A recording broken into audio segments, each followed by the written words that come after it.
स्वागत है आपका हमारे अपने कंपटीशन चैनल कंपटीशन नॉलेज में। जैसा कि हमने आपसे कल बात की थी कि आज से हम आपका स्टार्ट करेंगे रेलवे एनटीपीसी या यूपीएसआई में आने वाले प्रश्नों का सीरीज से लेकर, यानी कहाँ से स्टार्ट होता है और कहाँ तक पूरा लास्ट तक सारे चैप्टर एक एक टॉपिक पूरा पर डे आपका वीडियो मिलता रहेगा, जिससे आपको कहीं और जाने की आवश्यकता नहीं है। आप बस हमारे चैनल को नए हैं तो सब्सक्राइब कर लें, लाइक कर लें और शेयर भी करें, ठीक है ना, जिससे सभी को फ़ायदा मिले। चलिए हम आपसे बात करते हैं आज नंबर सिस्टम पे। तो नंबर सिस्टम में बेटा संख्या पद्धति में नंबर्स के बारे में जानकारी के लिए जैसा हमने बताया एक वीडियो मैंने पहले बनाया है, उसे आप देख लेंगे। उसके बाद हम बात करते हैं, पहला टॉपिक इसमें हम आपसे आज डिस्कस करने जा रहे हैं संख्याओं पे आधारित प्रश्न। ठीक, संख्याओं पर आधारित प्रश्न। अब इसमें हम आपको 3 टॉपिक पढ़ाएंगे बेटा, ध्यान दीजिएगा। इसमें हम आपको 3 टॉपिक पढ़ाएंगे संख्याओं के बारे में। पहला हम समांतर श्रेणी आपका लेंगे, समांतर श्रेणी से रिलेटेड प्रश्न लेंगे, वर्गों से लेकर रिलेटेड प्रश्न लेंगे, वर्गों के सवाल को, घनों के सवालों को डिस्कस करेंगे। संख्याओं के 3 टॉपिक आपका आज हम कवर करने की कोशिश करेंगे कि आपका कवर हो जाए, ठीक है ना। तो स्टार्ट करते हैं। चलिए, संख्याओं पे आधारित प्रश्न समांतर श्रेणी। देखो समांतर श्रेणी किसे कहते हैं, पहले हम इसका पहला टॉपिक देखते हैं, समांतर श्रेणी। समांतर श्रेणी कहते किसे हैं? समांतर श्रेणी किसे कहते हैं? ऐसी श्रेणी जिनके बीच में अंतर समान हो उसे बोलते हैं समांतर श्रेणी। ऐसी श्रेणी जिनके बीच में अंतर समान हो उसे बोलते हैं समांतर श्रेणी, सही ना। चलिए, जैसे कोई 1 2 3 4 5 डा डा डा डा, या कोई लिखते 2 4 6 8 डा डा डा, या 3 6 9 12 डा डा डा, या लिखे 7 5 12 5 17 22 डा डा। यानी इस प्रकार की श्रेणी क्या होती है? समांतर श्रेणी। कैसे? जैसे देखो 1 2 3 4 जो भी लिखा है इनके बीच में अंतर कितने का है? 1 का है, अंतर समान है। 2 से 2 का अंतर है, अंतर समान है। यहाँ 3 का अंतर है, अंतर क्या है? समान है। यहाँ 5 का अंतर है, अंतर क्या है? समान है। ऐसी श्रेणी को बोलते हैं समांतर श्रेणी। अब समांतर श्रेणी से कैसे कैसे प्रश्न हमसे पुटअप किए जाते हैं, है ना, कौन कौन सी चीजें प्रश्न आते हैं एग्जाम में। समांतर श्रेणी से रिलेटेड 2 प्रकार के प्रश्न हमसे, 2 प्रकार के, इसमें 2 प्रकार के प्रश्न बनते हैं। पहला, एक तो समांतर श्रेणी पे लिख लीजिएगा, हेडिंग डाल लेंगे समांतर श्रेणी। ठीक, पहला जो प्रश्न बनता है बेटा वो बनता है आपका समांतर श्रेणी पर संख्याओं पे आधारित। जैसे एक प्रश्न होता है पहला टाइप, पदों को ज्ञात करना, नंबर ऑफ टर्म्स, है ना, find the number of terms, पदों को ज्ञात करना। दूसरा आपका बनता है पदों का योग ज्ञात करना।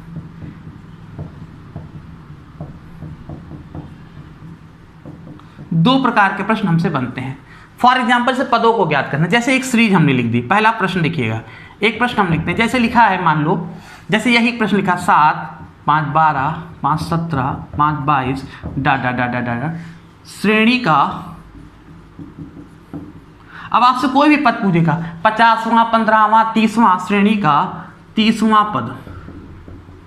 अब आपको जैसे श्रेणी का 30वां पद ज्ञात करना है, ठीक। तो आप जानते हो इसको ज्ञात कैसे करते हैं? इसके लिए एक फार्मूला होता है, एक फार्मूला ये होता है tn बराबर a plus n-1 into D. ये फार्मूला होता है। tn क्या होता है? जो टर्म हमको फाइंड करना है, find the number of terms. a माने होता है फर्स्ट टर्म, a क्या होता है? फर्स्ट टर्म, पहला पद। n क्या होता है? जो नंबर टर्म्स हमको फाइंड करना होता है। और d क्या होता है? सर्वांतर, डिफरेंस कितने कितने का उस श्रेणी में है, ठीक है ना। जैसे ये श्रेणी है, इसका पहला टर्म क्या है? 7, इनके बीच में डिफरेंस कितने का है? तो आप देखोगे डिफरेंस कितने कितने का है? 5 का। डिफरेंस निकालते कैसे हैं? तो आप डिफरेंस निकालने का फार्मूला होता है कि जो सेकंड टर्म दिया उसमें से फर्स्ट टर्म सब्ट्रैक्ट कर लो, चाहे थर्ड टर्म में सेकंड टर्म सब्ट्रैक्ट कर लो, चाहे फोर्थ टर्म में थर्ड टर्म सब्ट्रैक्ट, यानी पहले आगे वाले टर्म से पिछला वाला टर्म सब्ट्रैक्ट कर लो, आपको डिफरेंस पता चल जाएगा। अब हमको 30वां पद निकालना था, यानी n बराबर 30 है। तो इसका फार्मूला जैसे कि हमने बताया T30 का निकालना, तो a की वैल्यू कितनी होती है, पहला टर्म 7 प्लस n-1, फार्मूला बताया ना a प्लस n-1, फार्मूला फिर से लिख देते हैं, आप लोग देख लीजिए पहले, फार्मूला जरूरी है कि फार्मूला याद होगा तभी आप एग्जाम में प्रश्नों को सॉल्व कर पाएंगे, और फार्मूला रटने की आवश्यकता नहीं, इस फार्मूले पर 10-12 सवाल कर लोगे अपने आप फार्मूला लर्न हो जाएगा। क्लियर है। अब a की वैल्यू कितनी है 7, n-1 कौन सा टर्म आप निकाल लो, 30वां टर्म निकाल लो, तो 30 - 1, d माने डिफरेंस कितने का डिफरेंस था, 5 का, तो आप इसे हल कर दोगे, 7 + 30 में 1 गया 29 × 5 मल्टीप्लाई 7 + 5 9 जा 45, 5 9 45 के 5 4, 5 2 10 4 14, यहाँ बोर्ड मास का रूल लगा, पहले मल्टीप्लाई फिर ऐड होगा, 5 9 45 5 4, 5 2 10 4 14, ऐड कर देंगे 7 5 12 के 2, 1 कैरी हुआ 4 1 5 और 152, यानी आपका श्रेणी का देखा जाएगा तो आपका इस श्रेणी का 30वां पद क्या आएगा, 152। क्लियर है। कैसे निकालते, फार्मूला है Tn बराबर a + n-1 × d। अब हो सकता है एग्जाम में इसी प्रश्न को दूसरे टाइप से पूछे, दूसरे टाइप से कैसे पूछेगा, जैसे एक प्रश्न आया एग्जाम में पूछा गया, इसको मिटालते इरेज करते, ध्यान दीजिएगा,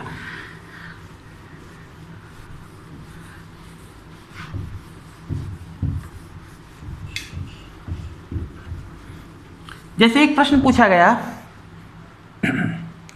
जैसे यही सब प्रश्न जो लिखा इसको दूसरे तरीके से कैसे पूछेगा, आपको सेकंड वे से लिखेगा, श्रेणी आपसे 7 5 12 5 17 5 22 का कौन सा पद 152 होगा, यानी विच टर्म इज 152, कौन सा टर्म होगा। जैसे अभी हमने निकाला था, आपसे पूछा था, टर्म निकाला था, n की वैल्यू 30 रखे, 30वां पद हमारा आया था। अब इसमें पूछ ले, अगर पद दिया हो 152 दिया हो, कौन सा पद होगा, तब भी आप उसी फार्मूले से लगाएंगे। कैसे लगाएंगे, फार्मूला आपके पास है कि Tn बराबर होता है a + n-1 × d। आप जानते हो यहाँ पे a होता है पहला पद, इस सवाल में देखोगे तो a पहला पद क्या दिया हुआ है, 7, d होता है डिफरेंस कितने का है, 5 5 का है, तो डिफरेंस हो गया 5 का। क्लियर है। n हमको फाइंड करना है, n की वैल्यू कौन सा टर्म ये होगा, तो Tn यानी दिया हुआ है टर्म, कौन सा टर्म दिया है 152, n की वैल्यू निकालनी है, तो आप क्या करोगे, n की वैल्यू हो गई, Tn की वैल्यू 152, a की वैल्यू 7, n की वैल्यू निकालनी है, d माने डिफरेंस 5 है, ये प्लस में इधर जाएगा माइनस हो जाएगा, कितना हो जाएगा, 12 में 7 गया 5, ये हो जाएगा 145 बराबर n-1 × 5। अब यहाँ 5 मल्टीप्लाई में इधर आएगा तो डिवाइड हो जाएगा, बटे में आ जाएगा, तो 5 1 जा 5, 5 2 जा 10, 4 बचा, 5 9 जा 45, ये -1 है, इधर आएगा तो +1 हो जाएगा, यानी 29 में +1 हो जाएगा, यानी n = 30। क्लियर है। तो आपसे या तो पूछेगा कि कौन सा पद, 30वां पद, 15वां पद, या कोई पद पूछ लेगा, है ना, या उस पद को देकर पूछेगा किस नंबर पे है। ठीक है, तो आपसे दो प्रकार के प्रश्न इस पे बन सकते हैं। हम आगे बात करते हैं योग को लेकर। जैसे आपसे ढेर सारे प्रश्न पूछे गए, जैसे लिखा एक प्रश्न आया, पूछा भी गया है कि प्रथम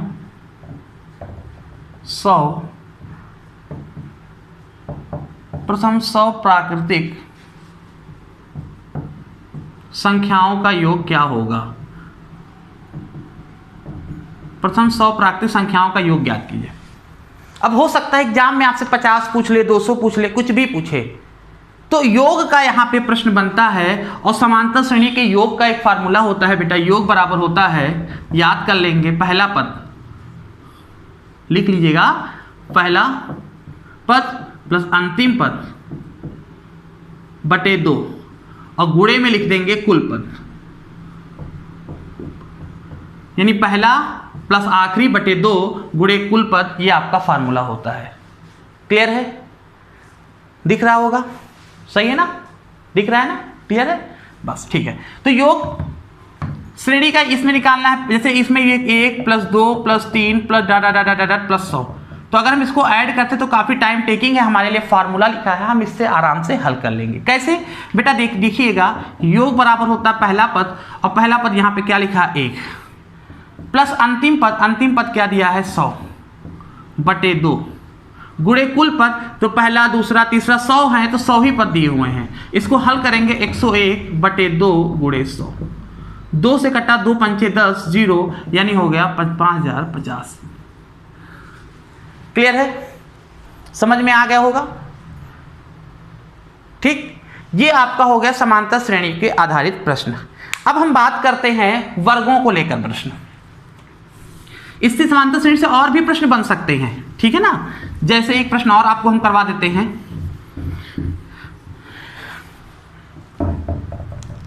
जैसे 15, 30,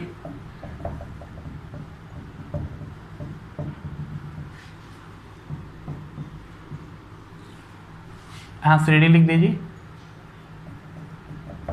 श्रेणी 15, 30, 45, 60, 150 का योगफल है। अब इसका योग ज्ञात करना है, तो कैसे करोगे? इसमें करना क्या है बेटा, योग ज्ञात करना है। इस तरह योग ज्ञात करेंगे 15, 30, 45, 60, 15, 75 है ना, इसे होता है ना। तो इसको योग ज्ञात करने में बेटा बड़ा टाइम लगेगा। तो ट्रिक से आप करोगे तो आपको बहुत कम समय लगेगा। आपको ट्रिक पता है कि योग का ट्रिक होता है पहला पद प्लस अंतिम बटे 2 गुणे कुल पद, ये ट्रिक होता है। तो आप देखोगे पहला पद क्या दिया है 15, अंतिम पद क्या दिया है 150, पूरे का आधा बटे 2 गुणे कुल पद। कुल पद कितने हैं, तो ये पहला पद है, ये दूसरा पद है, ये तीसरा पद है। तो 150 कौन सा पद होगा, 15 धामा 150 होता है, 10वां पद होता है।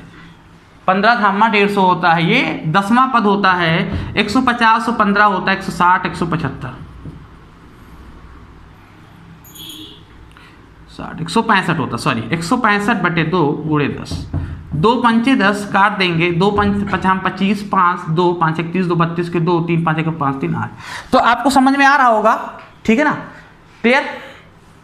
तो आपको समझ में आ रहा होगा, मल्टीप्लाई कर दिया 825 आ गया, 25 5, ठीक है।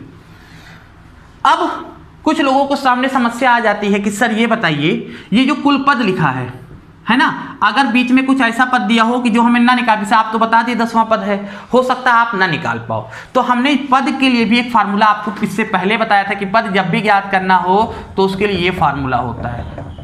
ठीक, जैसे हमको निकालना था 150 कौन से नंबर पे होगा, Tn 150, a की वैल्यू कितनी थी 15, n का मान निकालना था कौन सा पद होगा, डिफरेंस कितने कितने का दिया 15 से 30, 30 से 45।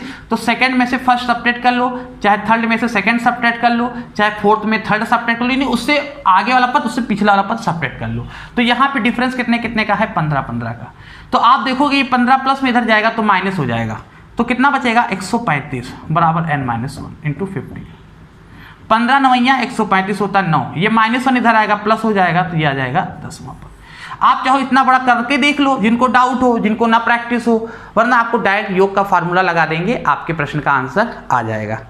अब हम देख लेते हैं कुछ जनरल चीजें और, वर्गों का योग और घनों का योग भी। थोड़ा वीडियो बड़ी हो जाएगी, पर यह है कि क्योंकि हमें सिलेबस पूरा करना है, इसलिए थोड़ा सा आप हमारे साथ सहयोग करें, जिससे आपके सारे टॉपिक क्लियर हो जाए। ठीक है, अब हम देखते हैं योग को लेकर।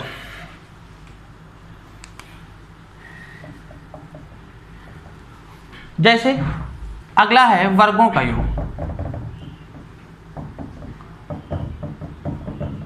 जैसे एक फार्मूला होता है कि 1 से n तक की संख्याओं के, 1 से n तक की संख्याओं के वर्गों का योग। क्या होता है फार्मूला, आप नोट कर लेंगे, n+1 2n+1/6। 1 से n तक की संख्याओं के वर्गों के योग का ये फार्मूला होता है। जैसे एक एग्जाम्पल लेते हैं, आपसे परीक्षा में एग्जाम में प्रश्न पूछा गया, 1 का स्क्वायर प्लस 2 का स्क्वायर प्लस 3 का स्क्वायर प्लस डाटा प्लस 15 का स्क्वायर बराबर x हो, तो बराबर x हो तो x का मान ज्ञात कीजिए।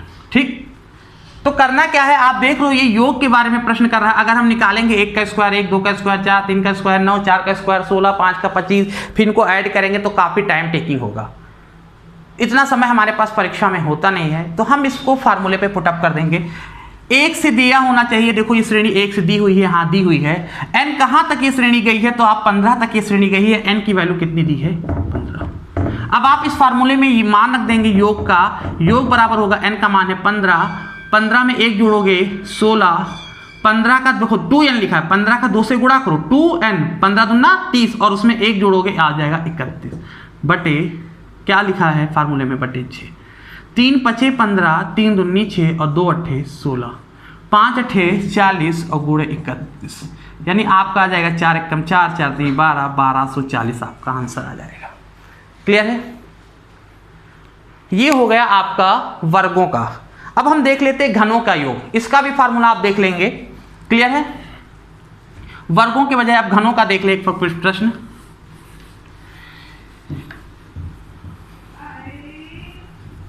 घनों का योग क्या होता है, फार्मूला देखो, 1 से n तक की संख्याओं के घनों का योग, क्यूब घनों का योग है ना, क्या होता है n+1 अपान 2 पूरे का होल स्क्वायर। जैसे प्रश्न हमने लिखा बेटा, श्रेणी 1 का क्यूब, 2 का क्यूब, 3 का क्यूब, 4 का क्यूब, 5 का क्यूब, 10 का क्यूब है ना,